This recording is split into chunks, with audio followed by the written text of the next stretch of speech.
Good morning and welcome to the Food Insecurity Breakout Session. This breakout session will feature presentations by Agricultural Marketing Service, Rural Development, and Food and Nutrition Services. My name is Ruby De La Garza and I am a USDA liaison with the Office of Partnerships and Public Engagement. I will serve as a moderator for this session. Just a few reminders before we get started with our presentations. This session is being recorded. If everyone can please keep all their microphones muted. Questions for our presenters may be submitted in the chat box. However, due to time limitations, we may not be able to answer questions during the presentations. Questions not answered will be answered on the website. A recording of the webinar will be available on the website as well. Thank you for joining us today. Our first presenters are from USDA Agricultural Marketing Service, are Duel Baez Delgado, Kim Harmon, and Patrick Kelly. All right, thank you, Ruby. You can go to the next slide, please.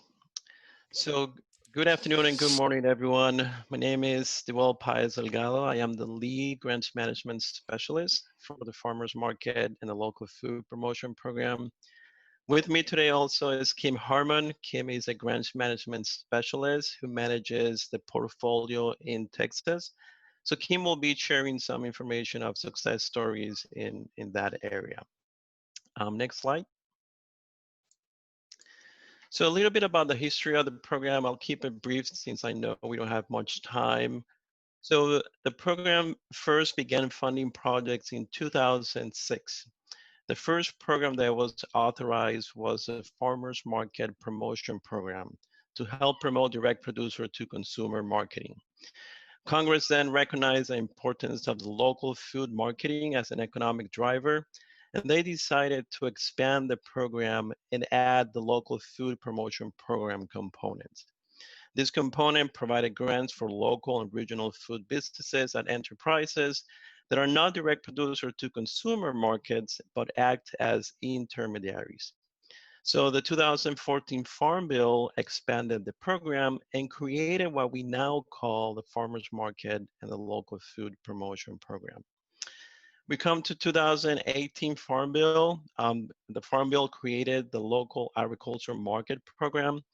And basically, it reauthorized the Farmers Market and Local Food Promotion Program under the umbrella of LAMP and combine all these different local and regional food system funding opportunities, including the Value-Added Producer Grant Program and the newly created Regional Food System Partnership Program, which you will hear after this presentation.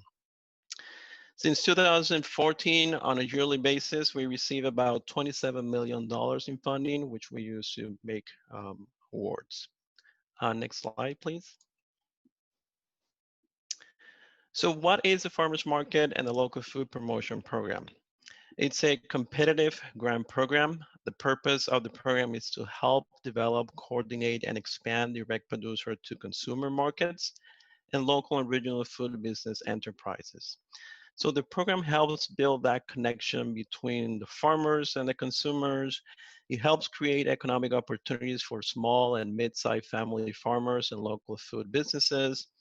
And it helps increase consumer choice and access to fresh, healthy foods to our communities across the country. Next slide. So like I mentioned at the beginning, the Farmers Market and the Local Food Promotion Program, even though it's considered one program, is divided into these two different components. We have the Farmers Market Promotion Program, which helps direct producer to consumer outlets, such as domestic farmers markets, roadside stands, community-supported agricultural programs, and other forms of direct marketing markets. The program defines direct producer to consumer as selling directly to the consumers, but also it includes selling directly to retails, restaurants, or other institutional markets where there's a minimal involvement of an intermediary. On the other hand, the Local Food Promotion Program helps local and regional food business enterprises to connect producers and consumer through intermediary channels such as food hubs, aggregators, distributors, wholesalers, or processors that conduct these intermediary activities. In fiscal year 2020, we received $27 million in funding, and that amount is split up equally between the two components. So that's why there's 13.5 million for each program component. Next slide. So each program component offers two different project types. So the Farmers Market Promotion Program offers capacity building projects and the Community Development Training and Technical Assistance. Capacity building projects are basically for that to help build that capacity to develop direct producer to consumer markets. Examples of these activities are local training and educations to farmers, ranchers, farmers market managers, also to help start up or expand the operations of a direct producer to consumer activity, and to develop market analysis and a project plan. The Community Development Training and Technical Assistance project type, it helps with things like management, food safety, business training for farmers, but it's mostly for well-developed organizations that are really ready to execute and expand their footprint in their community. Examples of activities include a statewide original training for farmers, technical assistance to help in the advertising of promotion of local agricultural food products through different direct channels. Next slide. So within each, depending on the project type, it's what determines the maximum and minimum award amount for each project type. Here you see the capacity building, the maximum award amount is $250,000, and the community development training and technical assistance is $500,000. So both capacity building and community development have a 3-year duration, meaning that you have to complete your project in 3 years. And for both programs, the farmers market and the local food promotion program, there is a 25% match requirement of the total amount of the federal portion that you are requesting. Next slide. The same thing for the LFPP component. It offers two different project types. We have the planning projects. Basically, these are for planning activities associated with developing, coordinating, and expanding a local and regional food business. If you have an idea, you're trying to see if that idea is feasible or not, this will be the type of project that you could apply to. It will help you either conduct a market research, conduct a feasibility study if you want to start a food hub, for example, and a business plan to help you get started. For implementation grants, these are for projects that are in organizations that are ready to execute. They have an idea already in place, and you want to be able to go ahead and move forward with that idea and execute. Examples of projects within the implementation project type is developing or expanding food incubators, such as regional food hubs, food processing facilities, or cultivating a wholesale market through an online portal or a virtual marketplace. These are all just basic examples. We receive different type of projects, and Kim will be able to share some examples of those in a few minutes. Next slide. So similar to FMPP, LFPP also has a specific amount, a maximum and minimum amount associated for each project type. Only thing to highlight here is the planning grants. They are 18 months duration, which is because there are less amount of funding that will be provided, and those should be completed in a shorter period of time. But like I said, for FMPP, there is a 25% match requirement of the total federal portion that you are requesting. And now I'll pass it on to Kim, which she will be talking about the eligibility of the grant and also share some success stories for the Texas area. Take it away, Kim. Thank you, Doyle. So as you can see on the slide, some of the eligible entities that can apply for those for our grants for both the FMLFPP and the LFPP. New to this list are the food councils, which were part of the, as of the 2018 Farm Bill. The CSAs, if you're not familiar with that, that is the Community Supported Agriculture Networks, known as CSAs, as well as their associations could be eligible for that. Your local governments, your tribal governments as well, nonprofits, and a few for-profits on that. Next slide. So I'm going to talk to you about a few of my projects that I've had in the Texas area. 2017 LFPP project was out of Brackettville, Texas, the Montoya House. Their project consisted of increasing their hours of the market from 12 to 48 hours, along with paying their staff instead of having volunteer staff. They did in the end actually have to also have some volunteers because they increased their vendors as well as their traffic through the farmers market. 2018 I'm working with right now is out of Texarkana, the city of Texarkana. Their project this year is to expand their young farmers market. And they are working with a partner of the Texarkana Regional Arts and Humanities Council. They're providing the events at the farmers market, and they relate it back to cultural and ethnic, depending on what kind of commodities are for sale at their farmers market. With COVID-19, the market had to stop. They quickly thought outside the box and started having CSA boxes and have a delivery points. Now they're back at the farmers market. 2019, and I have a couple of those folks on the line right now with us. It's Hope for Small Farm Sustainability out of Harlingen, Texas. Their project is to grow their farmers market as well as to develop some workshops that with the COVID ended up being webinars for both their vendors and customers on that to ensure the growth of their farmers market down in Harlingen. 2019 out of Austin, Texas, Farm Share. They were a mobile market. They were actually at sites for the community hospitals, the health departments, and some schools there in the Austin area. With the COVID, they had to rethink outside the box.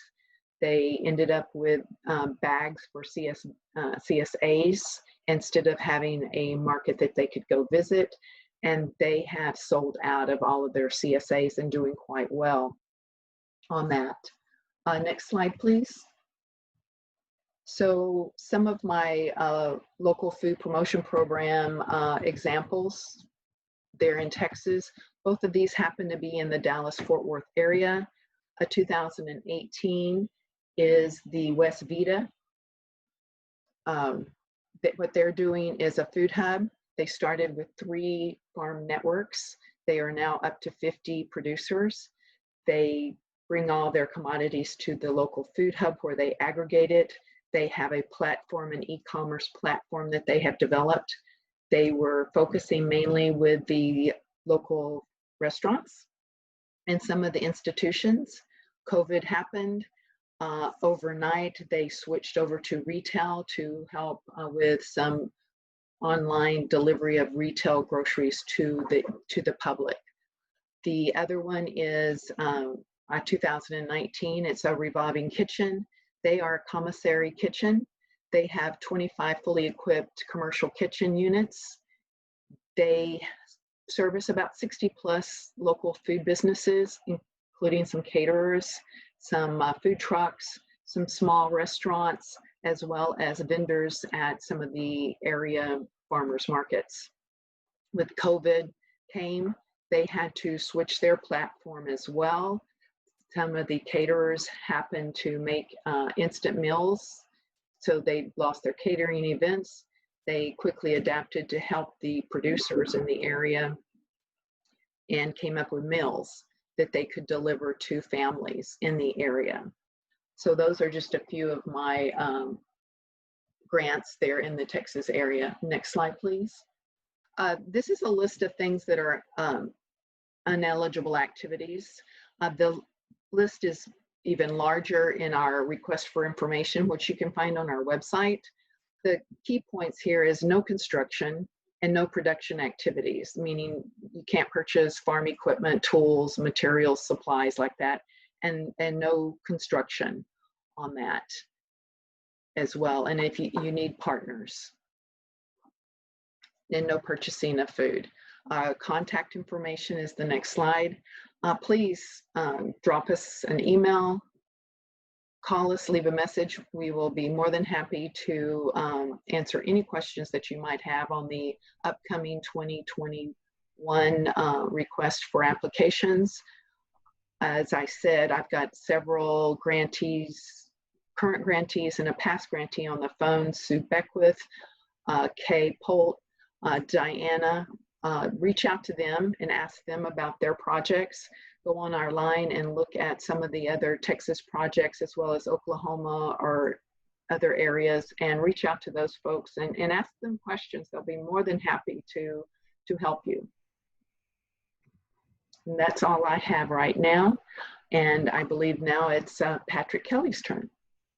Great, thanks, Kim, and thanks to all for those presentations. Good morning, everyone. My name is Patrick Kelly, and I'm a lead grants management specialist with the Agricultural Marketing Service. I manage several programs within the portfolio of AMS Grants Division, and one of the programs that I work on is the Regional Food System Partnerships Program. Next slide, please.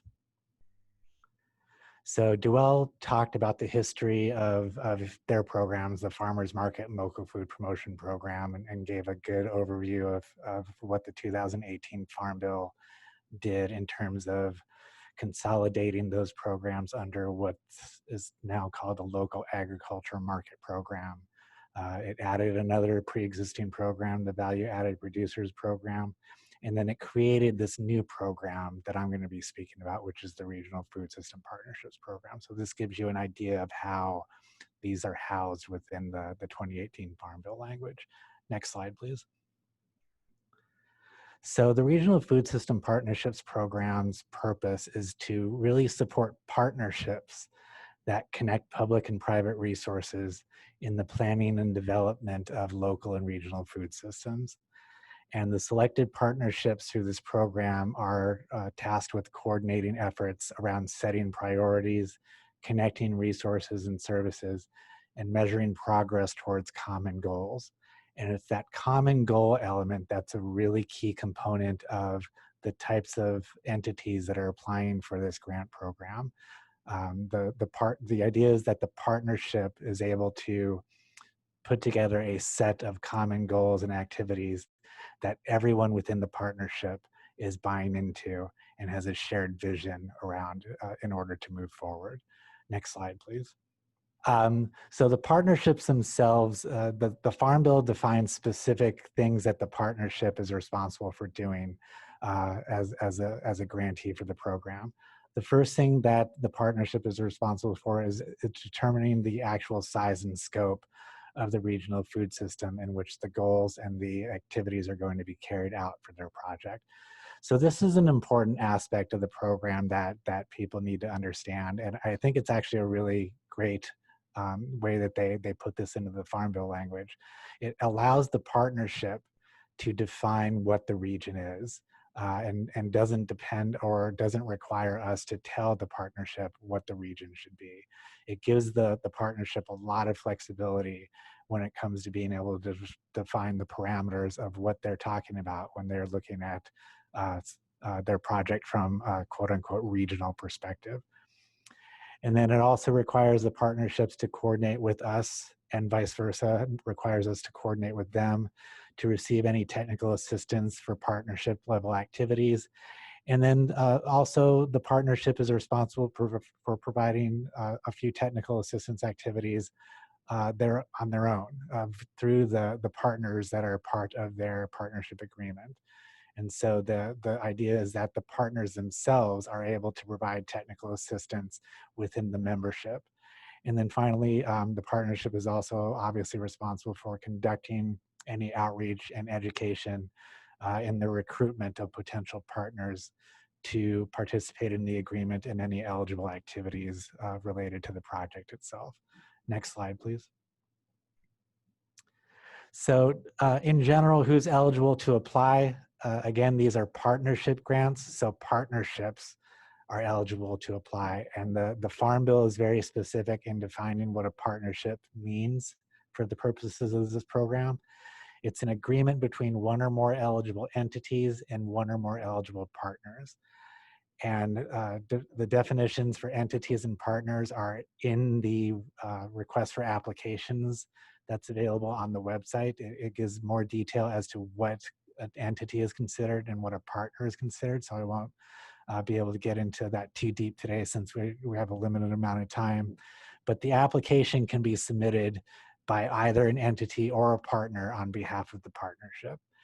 And then within the application itself, the applicant specifies which organization or organizational members of the partnership are responsible for receiving and managing the award. Next slide, please. So similar to the farmers market and local food promotion programs that you just discussed earlier, there are also two types of projects available through the Regional Food System Partnerships Program. And you can see the two types listed here and the minimum and maximum amounts that someone is eligible to apply for, and then the duration for each. And in a similar fashion to the local food promotion program types, you'll see that the planning and design grants have a shorter duration for their project implementation because of the fact that they also have lower amounts that they're eligible to receive. So the idea is that the planning and design phases of a regional food system project can be accomplished in a shorter amount of time. One key difference between the Regional Food System Partnership Program and the Farmers Market and Local Food Promotion Program. Can you go back for just a sec? Thanks. There we go. Thank you. The matching contribution requirement for the Regional Food System Partnership Program is a cash contribution requirement. So although in-kind contributions are allowed for the program and actually do come into consideration when we look at priority areas for the program, they won't count towards the requirement aspect. So for example, if a partnership is applying for a planning grant of $100,000, they also need to verify in their application that they're bringing $25,000 in cash resources to the proposal on top of that $100,000 request. Next slide, please. This is just a little bit more description around what entails a planning and design versus implementation and expansion project.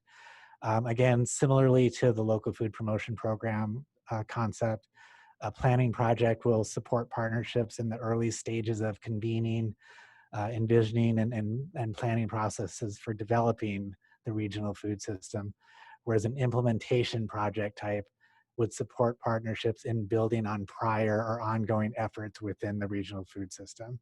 So partnerships that are funded in this grant type will typically have completed most or all of the activities discussed in the planning and design phases. And again, there's more detail around both these two concepts in the request for applications itself. Next slide, please. So the grant program is intended to fund partnership level activities, and that's an important distinction to consider. These activities are functions around building capacity for decision making and coordinating efforts between partners and obtaining additional resources that the partnership can then go out and try to procure on behalf of eligible partners within the members. Activities that can usually be funded under this grant that aren't typically funded under other federal grant programs are things like value chain coordination. Again, the action of convening and bringing together multiple types of partners across different sectors for strategic planning purposes. Actually doing grant writing and identifying other program and external resources, exploring other resources on behalf of eligible partners. So a partnership could actually use part of this grant to engage a grant writing element to go out and submit grant applications to other federal grant programs on behalf of eligible partners through this grant program. Next slide, please. I mentioned priority consideration when I spoke about the cash match requirement. There are priority considerations for this program defined in the Farm Bill. It requires us to prioritize applications that leverage significant non-federal financial and technical resources within their application. And in this respect, this is where we would look at, again, not just the cash contributions, but we would also look at any in-kind contributions that the partnership is bringing to their effort as part of their application. Applications that cover an area that include communities with areas of concentrated poverty or have a diverse set of relevant project partners within the membership as at the time of application. Although it says here, such partners don't have to be based in the partnership's defined region. And the way that it works, and we'll talk about this a little bit more on the next slide as well, but we will look at these priority consideration elements during what's called the administrative review phase of the application review process. So the next slide, please. So to give you a little bit of an idea of where we are right now, we just completed our application period for the 2020 program. We had approximately $10 million available, and that includes FY19 and FY20 appropriations. Although the program was initiated in the 2018 Farm Bill, we weren't able to develop the RFA and get it out in time during fiscal year 2019. And so we were able to take the $5 million appropriation for 2019 and roll it into the 2020 process. So that's why we have $10 million available for this initial offering. The period closed on May 26th, and we received 114 applications for the program, 98 of which passed the initial clearance process. And we're currently coming to the end stages of the independent review panel process, where review panels of 3 independent expert reviewers are reviewing a portfolio of applications and scoring them against criteria in order to move on to the administrative review phase. So we'll take those highest rated applications that come to us, that come back from the independent panels, and we'll put them through the administrative review process, which will include looking at those priority considerations that I was just mentioning. And the hope is to get the award announcements made and get back to all 98 applicants on the final determinations by the end of the fiscal year, which is September 30th of 2020. It may bleed over a little bit into October, but that's why I have the word tentative here. But this just gives you an idea of where we are right now in the process. We do anticipate that we'll be able to offer another RFA in the spring of 2021. That, of course, is dependent on appropriations from Congress. But again, the Farm Bill did establish the program at $5 million a year for 5 years. So we do anticipate that we'll be able to offer another RFA next year as well for $5 million. Next slide, please. So I don't know how well this shows up on your screen, so I'm sorry about that, but I wanted to give you just a general sense of the geographic distribution of the applications that we received for this initial offering of the new program. And you'll see there that we did get a couple of applications from Texas organizations or Texas partnerships for the program. I'm always excited, and it's fun to hear Kim and the Farmers Market and Local Food Promotion Program talk about their success stories.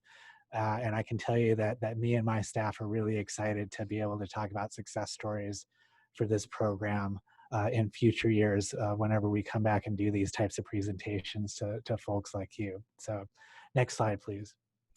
So here's our contact information. You'll see the website there for the program. If you wanted to read more about what an eligible entity is or what an eligible partner is, you'll find that information on the website. You'll also find a link to the most recent request for applications, which goes into a lot more detail about everything that I just described during this brief presentation. And then you'll see our email addresses there as well. Again, I mentioned before this presentation started, I think that I need to slip off after my presentation here. But if you have any questions about the program at all, you can always reach out to me directly, and I'm happy to talk to you more about the program and what you have in mind, and if you're thinking about applying next year. But thank you very much, and I'll turn it back over to the next speaker. Thank you. Our next speaker will be from USDA Rural Development, Mr. Billy Kerb. Good morning. It's glad to be here with you today. As you saw from Patrick in slides, you saw that the local ag market program had some of the ag market programs, and also it had a rural development program under that same umbrella. And that program is called the Value Added Producer Grant. We've had this grant since the early 2000s, but under this last farm bill, they've rolled it into as an umbrella with these different programs that we have with rural development, plus what's available there with ag marketing. This program grant is to help ag producers in their activities that add value to their ag commodity. And so when we're talking ag producers, here we're not restricting where the location of that crops are being grown at. They could be in city limits of a larger metropolitan or outside that metropolitan. Applications apply directly to rural development for these grant funds. Next slide, please. So what this grant is trying to help accomplish is for that ag producer that is growing an ag commodity, which is a food or a fiber, and then wants to take that next step in processing or marketing that product. This grant helps in the cost, offsetting the cost that occurs after harvesting that ag commodity. So as an ag producer, this grant also has a planning component to it that you can help pay for your feasibility study, your business plans, or your marketing analysis of this new venture that you're trying to either expand into, or an existing venture that you're wanting to expand the venture that you're already in. At the same time, there is the working capital component to it.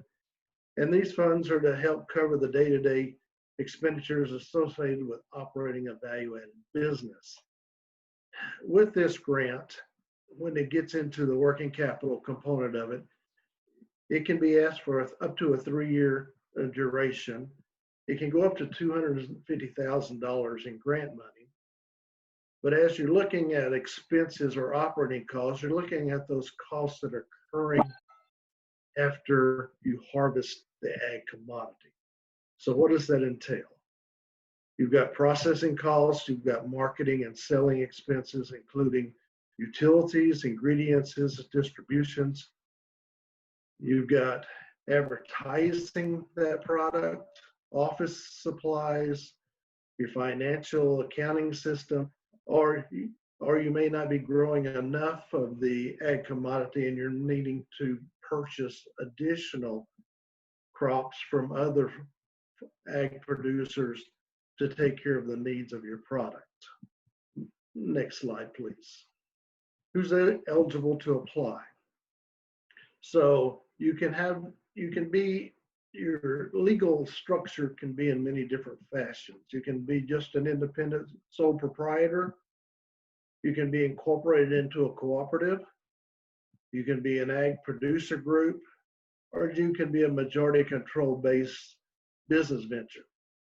Now, what the majority controlled business venture is where you might have an investor in the business, in the LLC, that's not actually helping to grow the crops, but the majority of the ownership of that business is day-to-day hands-on growing the crops and harvesting the crops. So you see different kinds of structures of your business structure can apply for this grant. Next slide. So as an independent producer, or entities that are solely owned and controlled by ag producers. So questions come up about, can they be an ag harvester if they have the legal rights to harvest a primary, not residue commodity? So ag harvesters are eligible in certain situations like commercial fishermen or loggers. So that commercial fisherman is not actually out there growing the fish, but he's harvesting the fish that, and so he would be eligible. An ag producer can also be an ag producer can also be a steering committee of individual ag producers who will form a legal entity to meet the requirements of one of the 4 eligible applicant types. So as you're doing the planning side of it, you may not have incorporated into a legal entity, but you can still apply as a steering committee. The one of the criteria for this grant is that when you, at the time you do apply for that, you're growing that particular commodity. So it's not, you're not looking at the future of what might be feasible. If I start growing it, it's something that you're already growing. Next slide, please. So an ag producer group is a nonprofit membership organization that presents independent producers and those missions involving working on behalf of independent producers. So a lot of times here we talk about the Corn Growers Association. A lot of times different ag commodities are members of different associations for the benefit of looking after their members. And that ag group, since all of their memberships are ag producers, is eligible to apply. So the majority of the application membership meets the definition of independent producer, and the majority of the applicant's board of directors meets the definition of independent producer. So also as a farmer or rancher cooperative, it's owned and controlled by ag producers, so it's making it eligible also to apply. It's otherwise identified by state in which it operates as a cooperative operating business. Note that ag harvesters do not meet the definition of a farmer or rancher cooperatives, and therefore are not eligible to apply as a farmer or ranch cooperative. So the ag harvesters have to be able to meet the ag producer definition to be eligible to apply if you're going to be coming under the ag harvesting. So throughout the state of Texas, we have a lot of agriculture cooperatives that represents their ag producers. And if that co-op wanted to apply for a planning or a working capital grant on behalf of its producers, they could apply. Next slide. And then the majority control based, it's just when the majority of the ownership is ag producers. Next slide. So things you have to look at here is how, after you've harvested that ag commodity, what are the things you're going to be doing to it to make it qualify? You're going to be changing the fiscal state of that ag commodity. You're going to be producing it to enhance the value of ag commodity. You're going to be product segregation, farm and ranch-based renewable energy, local produced ag food products. Next slide. So physical state is when you're going to actually change the ag commodity to some other form, milk to cheese, wheat into flour. So by changing that ag commodity, it automatically makes it an eligible purpose for using the grant. Next slide. So enhancing it. So a lot of times you wonder what this is, but organic becomes an item under enhancing the value of that commodity, or free range chickens. So you're doing something, you have the same end product, but you're enhancing it in a way you're growing that product to give it more value. Next slide. Product segregation. This is where you're growing one crop and you're separating it from other crops like GMO corn based on non-GMO corn or other types of ag commodities. And by that separation of growing it, you're able to identify a higher value for that ag commodity. Next slide. Farm and ranch based energy. So if you, on your farm, you're wanting to take some of the residue that was on the farm and make an energy out of it, like a dairy manure into electricity, corn into biodiesel, then that cost can be brought into the grant and help to pay the expenses of that. So as you see, wind, solar, geothermal, or hydro does not qualify under this particular. Next slide. Yes, okay, local food. We talked a while ago about physical change of the product. So if you was going to take a tomato and slice it up and make it into a relish, you've changed the structure of that tomato. But if you wanted to take that tomato to a farmer's market and sell it as a whole product, then you still can be able to apply for the grant, because after you've picked that tomato, there's cost in transporting it to the farmer's market and advertising and marketing that product. So in this is a 50% match with what you're needing. So whenever you're looking at what cost is involved after harvest on marketing and processing, the grant can be paying 50%. But the positive thing about this one is that that match can be the ag commodity value, the raw commodity of that ag product before you, right after harvest, can be used towards the match. And you, as the owner of your business, the labor that you're utilizing to market and produce this product can also be part of the match. So it doesn't all have to be cash, or it don't even have to be any cash if there's enough enough raw commodity or time to help offset that. Next slide, please. These are where you can go to this website and see the details of it. So let me know what questions you might have.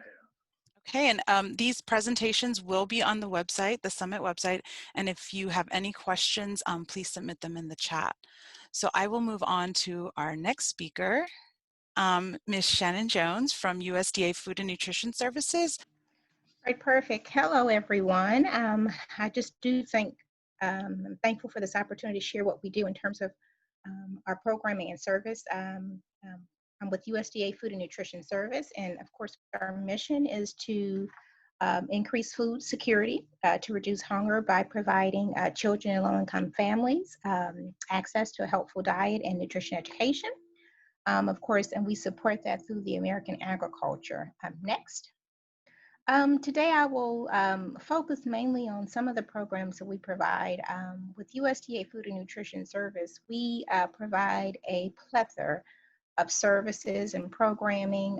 One of the programs that we provide is Farm to School. That's a program specific, and I'll get into that a little bit later. Also SNAP, which of course we provide benefits that's formerly known as food stamps. We also have child nutrition programs, and under the child nutrition program umbrella, we provide meals to school-age children. So we work with our state agencies to provide lunches in the National School Lunch Program, as well as school breakfast program. We also provide meals to the adult child care food program, and also summer feeding meals, which of course is to provide food to children when school is out. We also administer the WIC and WIC Farmers Market program, as well as household distribution programs. And with the household distribution programs, it's kind of known as a commodity program where families receive a box of meals. And we have 3 of those programs. We have the food distribution program located on Indian reservations, as well as the Commodity Supplemental Food Program and the TFAP program, which is for the Temporary Emergency Food Assistance Program. Next. I'll start first talking about our Farm to School program. Within our Farm to School program, we provide quite a bit of funding for Farm to School, and just every year the United States Department of grantees to connect students to sources of their food through education, as well as maybe taste tests, school gardens, field trips, and just local food sourcing opportunities. We have different types of grants that really facilitate this program. One is our planning grants. And what these do, they pretty much assist the grantees to collect data, to identify challenges that they may have in existing farm to school activities, to connect with stakeholders.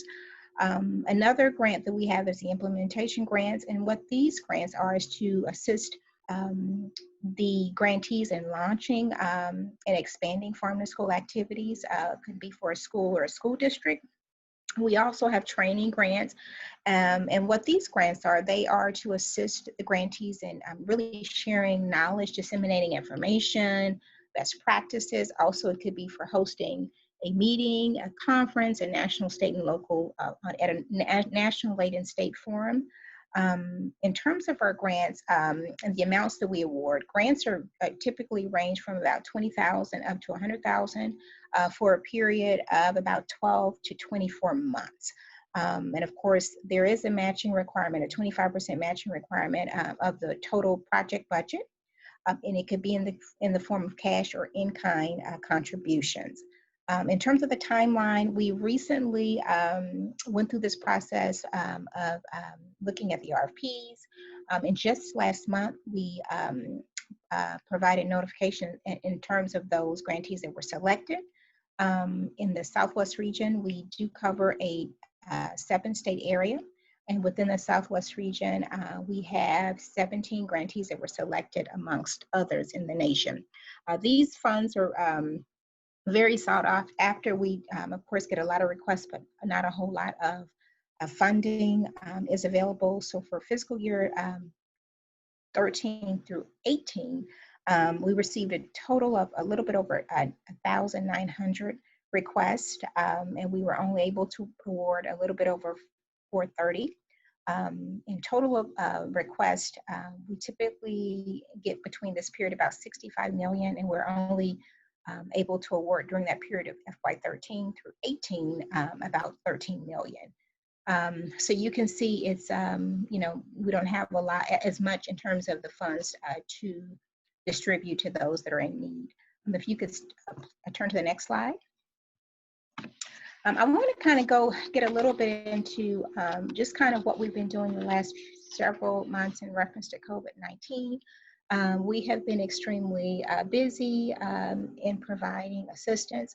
It's definitely one of the programs that has kind of been in the spotlight. One of the things that we have done in reference to COVID-19 is we've implemented new programs. We've increased benefits as well as administrative flexibilities, a lot of administrative flexibilities for states and local school food authorities and just local sponsors that actually implement our programs at the ground level.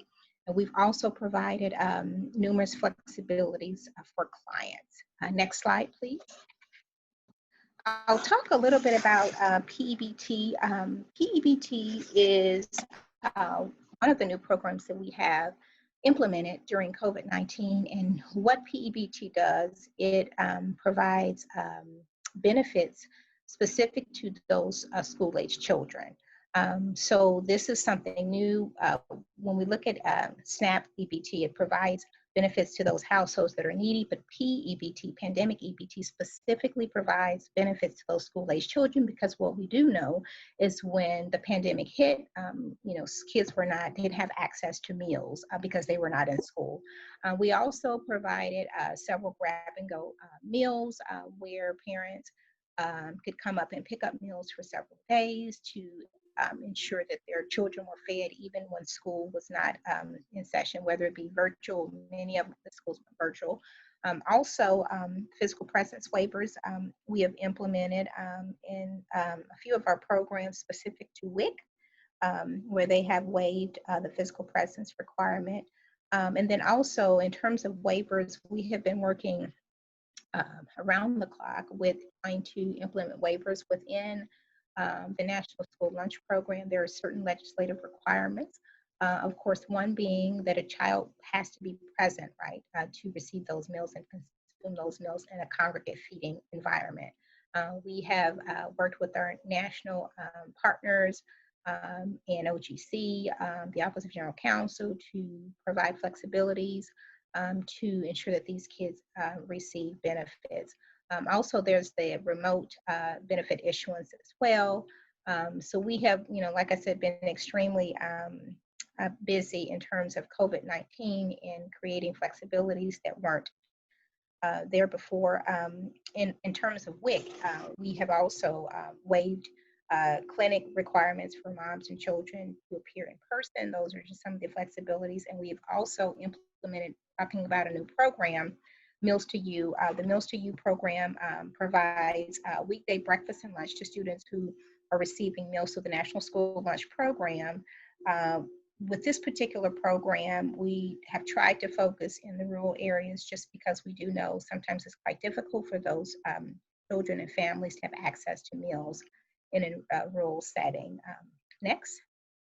I'll talk, just for the sake of time, I'll talk just a little bit about SNAP. I'm kind of hit on it already, but in terms of SNAP, we've also implemented several waivers in terms of the face-to-face requirements, extended certifications.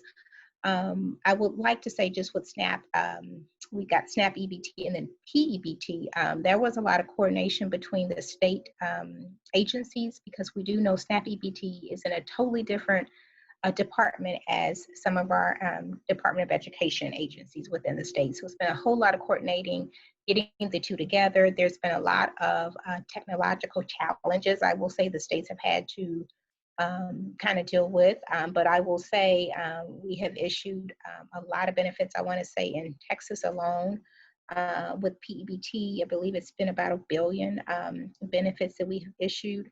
And we, of course, in the state of Texas, with just SNAP, overall, we continue to issue an enormous amount of benefits monthly. And of course, due to the pandemic, we know a lot of people are just in a situation where they don't have food, and so that has gone up exponentially as well.